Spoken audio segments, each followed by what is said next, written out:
इथं सांगितलं जात काढून टाकायची, जात निघणार नाही बॉस. दादासाहेब, जात ही या महाराष्ट्रातून देशातून कदापि हद्दपार होणार नाही. कारण पहिला किडा आपल्यात असतो.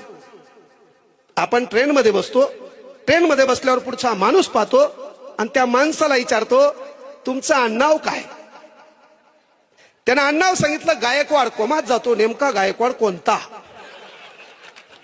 मग आपल्या डोक्यात प्रश्न विचारतो तुम्ही कोणत्या गावचे. पण त्यांनी सांगितलं तानसा, कळत नाही गाव मोठं आहे. त्याच्याच विचारतोय गल्ली कोणती. मग तुमचे मामा कोणत्या गावचे. त्यानं म्हणलं कदम. मग तर पुन्हा कळत नाही नेमका कोणाचा.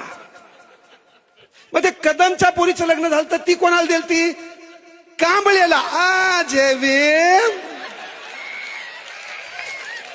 मरस्तोर मार पाहिजे तुला, मरस्तोर. टाइमच लावू नये हो. भारतीय बेना कोणाचं बी असो, तू कामे मनातून जय भीम घाल. नाही म्हणला ओढ बाजूला. ते एकट्या केळ्यान जय भीम नाही म्हणल्यानं फरक पडायला का.